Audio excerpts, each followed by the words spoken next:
La vie chrétienne, me direz-vous, oh, c'est un enchevêtrement de haut et de bas. C'est une entreprise terriblement laborieuse.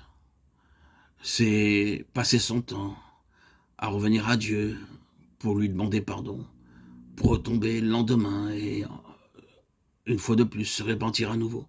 Voilà, la vie chrétienne. Ah,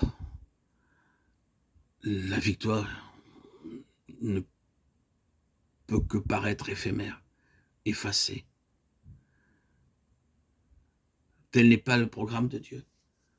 La raison secrète de ces hauts et de ces bas, de ces choses que nous avons, de ces choses qui nous arrivent et que nous avons vécues, et que nous n'avons jamais ouvert les yeux à cette vérité capitale qui est notre mise de côté par la croix du Seigneur Jésus.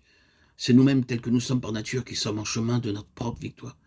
Nous ne l'avons jamais compris et par suite jamais accepté. Nous n'avons jamais pu réaliser tout ce que cela signifie, toutes les conséquences que comporte un événement de cette envergure. Nous n'avons pas vu que c'est de ce moment-là seulement que peut dater le ce n'est plus moi qui vis, c'est Dieu, c'est Christ qui vit en moi. Ce n'est plus moi qui vis, ce n'est plus moi qui vis, ce désir de laisser place à Christ. Il n'est ici plus question de choisir notre propre chemin, de faire les choses à notre idée, d'avoir notre volonté à nous, nos désirs personnels, d'établir le programme de notre vie, de mettre en avant des plans d'avenir de notre cru. Non, non, il ne s'agit pas de cela. Rien, plus rien de nous-mêmes, ni dans un domaine, ni dans un autre, pas plus dans les questions de sentiments que dans les questions de pensée ou de volonté. Tout désormais est du Seigneur, tout est à Christ, nous lui appartenons.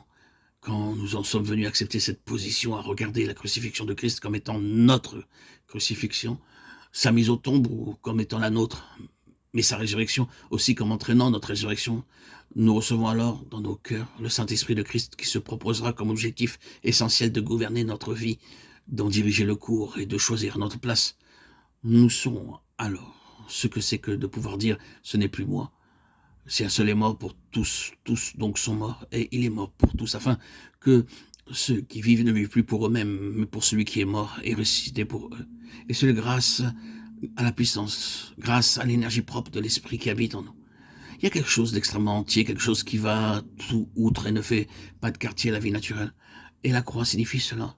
Il ne s'ensuit pas que nous n'aurons plus jamais de défaillance, nous pourrons nous tromper, mais c'est justement alors que le recours au sang aura sa place. C'est cela que nous avons eu tant de peine à apprendre et que tant d'autres ont encore à apprendre.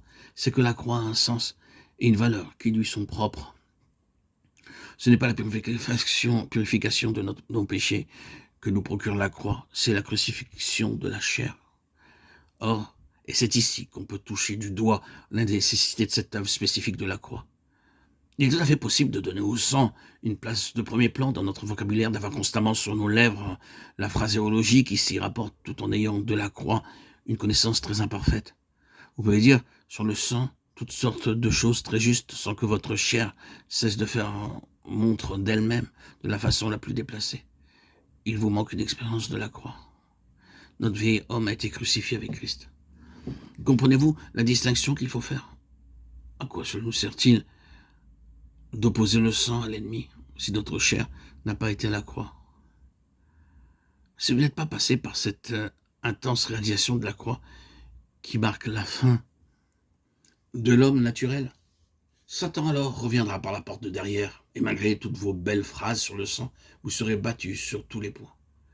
Oh, que de prédicateurs pour qui le sang demeure le thème central, alors que dans leur vie, la chair s'étale sans retenue. C'est le moi qui est toujours au premier plan. Vous pouvez prêcher le sang et rester néanmoins plein de cette assurance déplacée qui caractérise la chair et qui est faite d'orgueil, d'ambition et de bien d'autres éléments du même ordre. Ainsi, la croix concerne l'homme comme le sang concerne le péché.